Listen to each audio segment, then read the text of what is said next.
संत मत धारा आपकी सेवा में प्रस्तुत।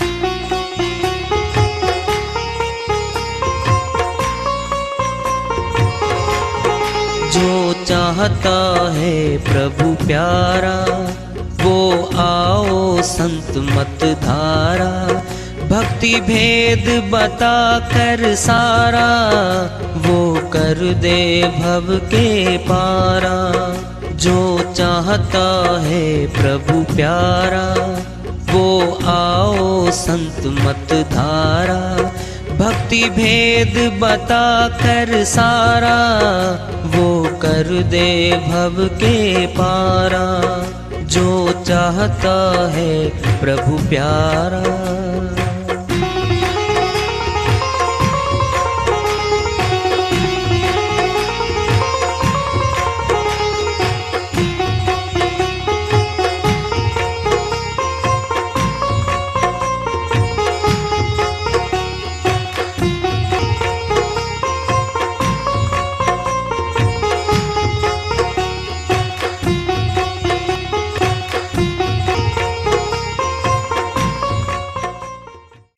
परम पूज्य सदैव स्मरणीय सदगुरु साहिब की जय हो। सतनाम साहिब। आदरणीय सर्व संतों की जय हो। उपस्थित आदर के योग प्रभु प्रेमी एवं जिज्ञासु आत्माओं, हम सभी पूर्ण पिता परमात्मा सभी सृष्टियों के रचनहार कुल मालिक हम सब के जीवन का आधार उनकी महिमा को सुनने के लिए एकत्रित हैं। मेरी सभी से अर्ज है कि मैं कोई जगत गुरु नहीं, कोई महाराज नहीं, कोई महामंडलेश्वर नहीं। मैं केवल सभी संतों की चरणों की धूल हूँ और आपका भक्ति मार्ग में सहायक हूँ। मैं अपनी सीधी साधी टूटी फूटी भाषा में, संदुकड़ी भाषा में भक्ति भेद के गूढ़ रहस्यों को उजागर करने वाले विचार आपके समक्ष रख रहा हूँ। यदि अच्छे लगे अपनाएं, नहीं तो गैर जरूरी समझकर विसार दें। हाँ, सत्संग ही एकमात्र प्रभु प्राप्ति का विद्यालय है, विश्वविद्यालय है ये। और हम सभी सत्संग में आए हुए हैं। हम जिज्ञासु तभी तो आए हैं। हम पिछले सत्संगों से वार्ता करते चले आ रहे हैं कि चेतावनी से प्रभु प्राप्ति की ओर इस अध्याय को, इस वार्ता को आज फिर आगे बढ़ा रहे हैं। जो न तरे भवसागर ही दुर्लभ नर्तन पाए, सो जीव कर्त घन आत्म हन गति जाए। श्रोमणी गोस्वामी जी महाराज फरमाते हैं, जो न तरे भवसागर ही दुर्लभ नर्तन पाए। कठिनता से मिलने वाला तन मनुष्य का प्रभु भक्ति के लिए मिला। जो प्रभु भक्ति न करके और भवसागर से पार न हो, सो जीव कृत घन, वो कृत घन है मालिक का। आत्म हन गति जाए, अपनी आत्मा का हत्यारा है वो। बहुत दोष लगता है उस आत्मा पे, नरक का रास्ता खुल जाता है उस आत्मा का। जो न तरे भवसागर ही, ऊंचा मनुष्य तन पा करके भवसागर पार होने का प्रयास नहीं किया, प्रभु भक्ति नहीं की, तो वह नरकगामी हो जाती है आत्मा। क्योंकि मालिक ने दया करके इसको ऊंचा तन दिया है। गर्भ में भी इसने याचना की है आत्मा ने, हे मालिक मुझे बाहर निकालो, आपकी भक्ति करूंगा। वचन दिया है, लेकिन बाहर आके भूल गए हम। क्या वचन दिया था? भक्ति, भगवान और भगत भगवान सामने होगा, बीच में भक्ति होगी, तब भगत होंगे हम। भगवान तो निराकार बना दिया, निराकार तो सामने आना ही नहीं। अगर साकार बनाएंगे तो अविनाशी को साकार में कैसे प्रस्तुत करोगे बताओ?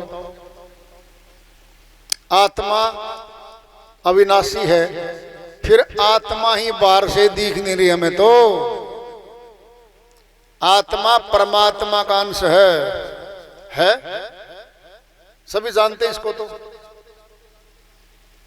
कहते हैं कई बार तो आत्मा सो परमात्मा, जैसा परमात्मा है वैसी ही आत्मा होगी, है भी। जब अंदर आत्मा बैठी है, बाहरी आंखों से वो भी नहीं दिख रही हमें, फिर परमात्मा बाहरी आंखों से कैसे देखेंगे? फिर दिखाया तो जा रहा है बाहर। बहुत बिल्डिंगें बनी हुई हैं जहां दिखाया जा रहा है और देखा जा रहा है। कभी कल्पना करी, सोचा कभी? कुम्हार ने घड़े बनाए, सही बात है। किसी घड़े ने आज तक कोई कुम्हार बनाया क्या? हम कौन हैं? हम घड़े हैं, मालिक के द्वारा बनाए गए हम सभी घड़े हैं। फिर हम उनको बनाने की शक्ति रखते हैं क्या? कभी विचार भी किया इस बात पे? वो अविनाशी है, उसका नाश नहीं होता। कहां पता लगेगा इस बात का? ये पीएचडी ज्ञान है,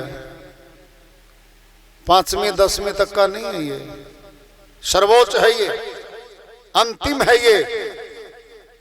इसीलिए संत मत के सत्संग में ही हमें पता चलता है वह परमपिता परमात्मा एक है या अनेक हैं। पहले इसी बात का फैसला करो, परमात्मा एक है या अनेक है, बता दो। भांति भांति के बना के रख दिए गए हैं, सबको भगवान कहा जाता है। यहां पर क्या सभी भगवान हैं? कभी विचार भी किया है? हमारा तो एक पिता है, बोल दो कोई हाथ खड़ा करके दो हैं, है हिम्मत किसी में? जी मेरे तो 2 पिता हैं संसार में। जब हमारा शरीर का एक पिता है, फिर पूर्ण पिता अविनाशी पिता जो सबका पिता है, सर्व पिता है, वह भी तो एक ही है। वह भी एक ही है, 2 नहीं है।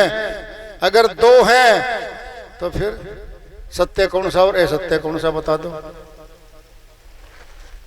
हम हैं, हमारी शकल का बिल्कुल ज्यों का त्यों को बना के ले आए। हमारा नाम तो हरि सिंह है, और उसका भी कोई नाम रख के शकल बना के ज्यों के तो हमारे सामने पेश कर दे। बोलो पेडिग्री कहां से मिलाएगा? सनौफ है हमारा बाप का नाम, दादा का नाम, परदादा का नाम, अगले फोर फादर का नाम, उसका मिलना ही नहीं कहीं। कहां से निकालोगे? जब सिद्ध करोगे, एक सत्य पाएगा, दूसरा नकली पाएगा। फिर नकली का तो कोई महत्व नहीं है। नोट 2 हैं, एक नकली एक असली है, लेकिन चल तो नकली भी रहे बाजार में। जब पहचान हो जाएगी, हमें पता चल जाएगा कि ये नोट नकली आ गया है। क्या कीमत रहेगी उसकी? कागज, एक कागज के तुल्य हो जाएगा वो। 1 रुपया भी कीमत नहीं है उसकी। कब? जब पहचान हुई तब। फिर पहचान ही तो करनी है हमने, वह सच्चा परमात्मा कौन सा है, झूठा कौन सा है, नकली कौन सा है, असली कौन सा है। फिर यही तो पहचान करनी है हमने। हजारों लाखों प्रचारक घूमते हैं संसार में, तो किस किसकी मानेंगे, किसको सच्चा माने, किसको अधूरा माने, कैसे मानेंगे हम। वहां हमारे शास्त्र हमारे पास आएंगे। सनातन के दो शास्त्र मुख्य हैं, श्री गीता है, श्री रामचरितमानस है। चारों वेद हैं, 6 शास्त्र हैं, 18 पुराण हैं, 9 व्याकरण हैं। लेकिन ये तो पढ़े लिखों के लिए हैं, शिक्षित पढ़ते हैं, अनपढ़ तो नहीं पढ़ते इनको। फिर क्या अनपढ़ के लिए परमात्मा की प्राप्ति नहीं होगी कभी। वो तो ये कहते हैं बड़े भाग्य मानुष तन पावा, मनुष्य का तन बताया भाग्यशाली को मिलता है। यहाँ पे शिक्षित नहीं कहा है और अशिक्षित के लिए नहीं है ये भी नहीं कहा है, केवल मनुष्य तन कहा है। अगर अशिक्षित को नहीं मिले फिर मालिक ने इतना ऊंचा तन दे दिया, ये सभी को मिलने का मौका दे दिया है। चलो ग्रंथ आ गए, अब तो शिक्षित वर्ग तो ग्रंथों को पढ़ेगा, पढ़ लो, नुक्ते छुपे हुए हैं। अगर पाठ करना है तो पाठ करने में तो सभी लगे हुए हैं। दृष्टांत लो के पिंड में ले लो, एक गरीब आदमी है, माता लक्ष्मी का पाठ करता है हर रोज, 2 महीने करया, 6 महीने करया पाठ, फिर धनवान तो नहीं हुआ। अगर पाठ करने से धन आता होता, क्या जरूरत है मेहनत करने की खेतों में।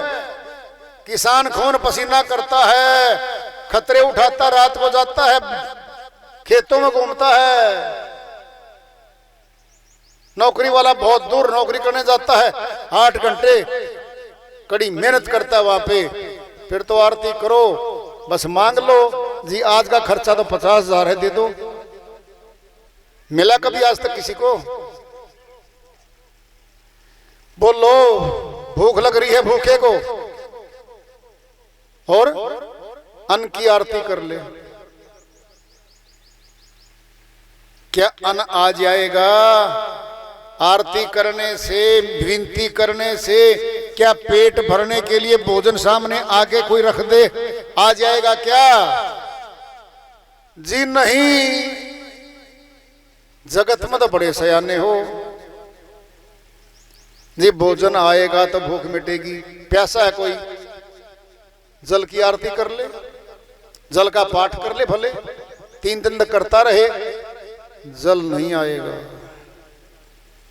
कर्म करना पड़ेगा, बिना कर्म के फल मिलता नहीं किसी को। यहां पर कर्म प्रधान विश्व रचि राखा, जो जस कर्म कर तस फल चाखा।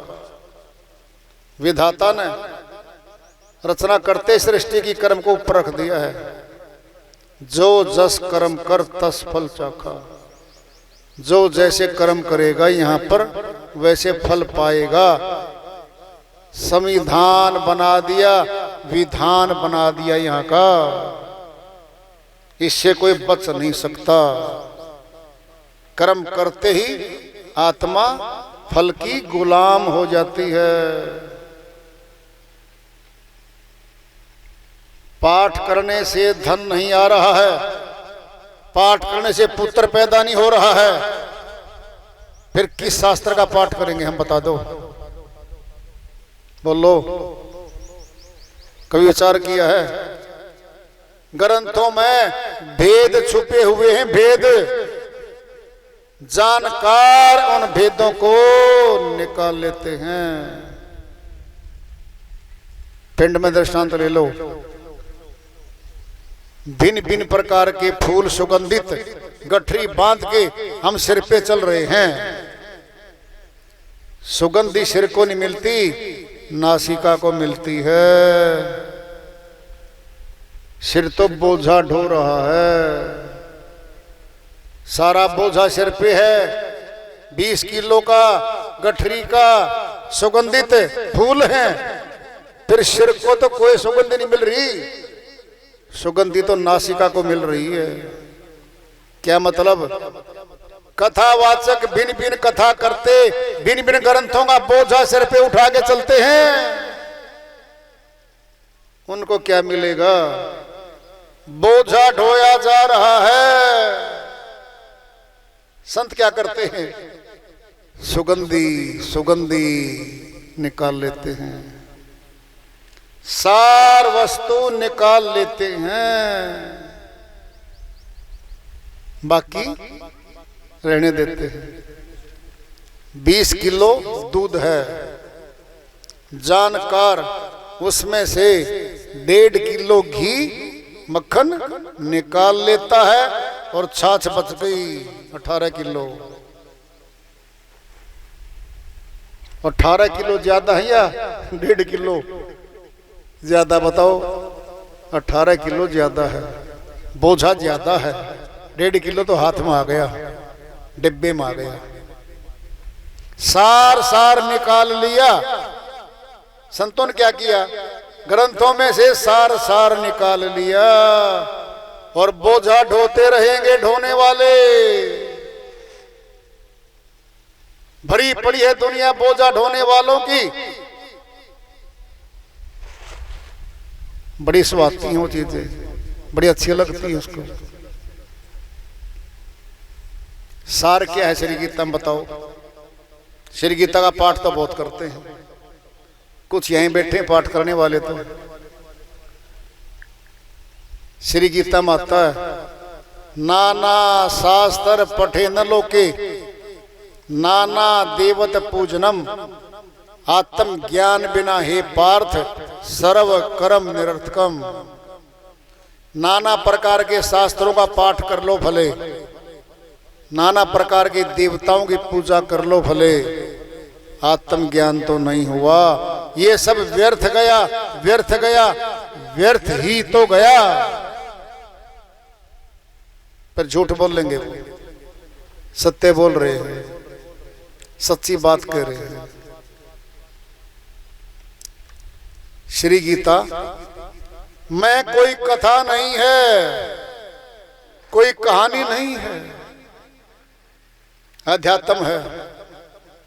4 योग हैं, कर्म योग, सांख्य योग, ज्ञान योग और भक्ति योग। चारों योगों का खुला बखान लिखा है। ये सारे चक्रीय हैं। भक्ति योग आसान है,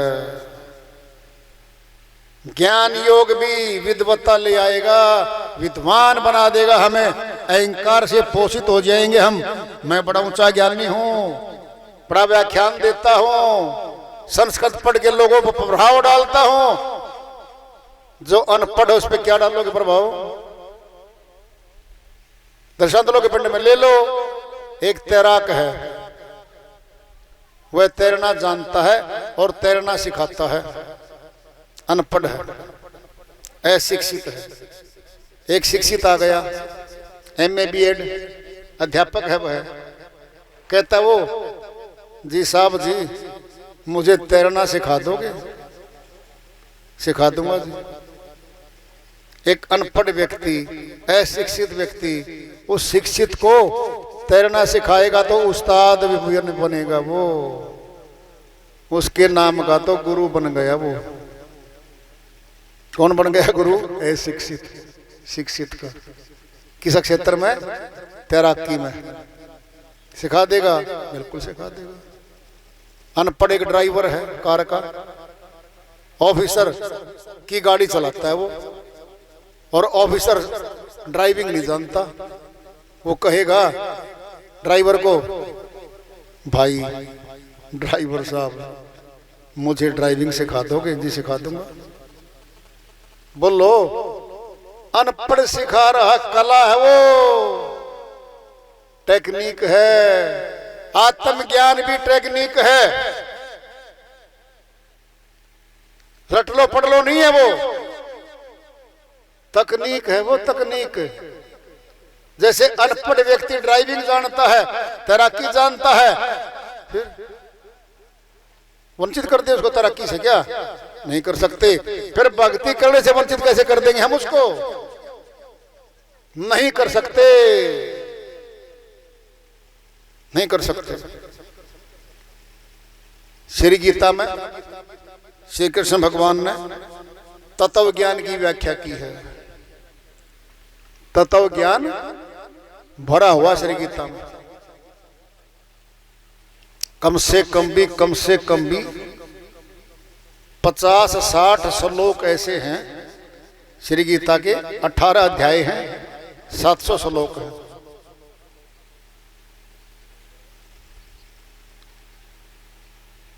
बार बार आता है, हे अर्जुन, जो मुझे तत्व से जान लेता है वह तत्वदर्शी हो जाता है और मुझे मिलता है।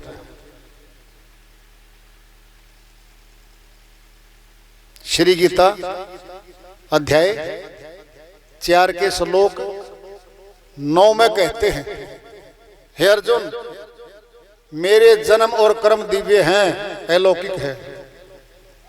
जो मुझे इस प्रकार तत्व से जान लेता है वह जन्म मरण के रोग से छूट जाता है।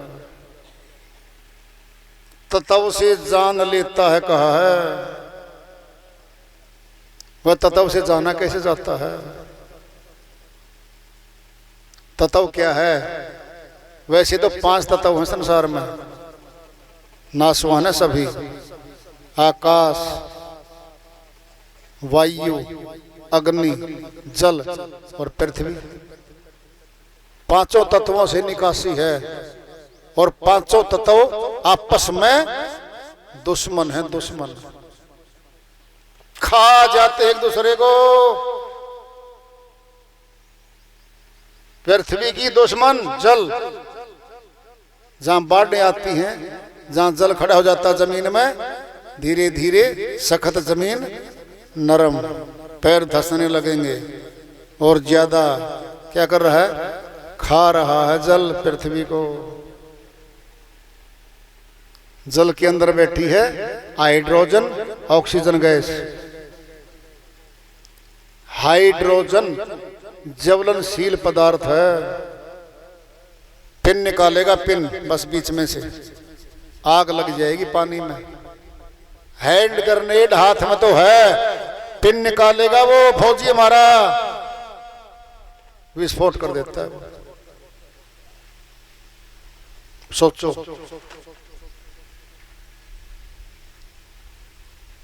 पानी में अग्नि छुपी है। चलो, अग्नि जल रही है लकड़ियों में, आंधी चल पड़े, 6 घंटे जलने वाली आग 20 मिनट में खत्म हो जाएगी। कई बार पंखा करते हैं हम, जब नहीं जलती अच्छे से, पंखे की तेज हवा कर देते हैं, अग्नि प्रचंड हो जाती है। देखना जरा, अग्नि को खा रही है पवन। 8 घंटे जलने वाली अग्नि 10 मिनट में खत्म कर दी। अब देखना जरा, अग्नि के सहारे से वायु गर्म हो गई, गर्म होते ही ऊपर उठेगी, वायु को खा जाएगा आकाश। दुश्मन एक दूसरे की। फिर भी 5 मनुष्य तन में बैठे हैं। 5 तत्वों से निर्मित है मनुष्य तन। और जब आत्मा शरीर को छोड़ देती है, 5 तत्व वापिस होने लगते हैं। आकाश में आकाश चला गया, सूक्ष्म हाथी, वायु में वायु गई, अग्नि में अग्नि गई, बच गया जल। जल जल्दी सूख जाएगा, थोड़ा है बचेगा। तत्व मिट्टी, वो भारी है, पड़ा रहेगा। गलेगा, सड़ेगा, धीरे धीरे खत्म हो जाएगा। पांचों खत्म। जब तक आत्मा बैठी है पांचों बैठे इसमें, पांचों बैठे इसमें।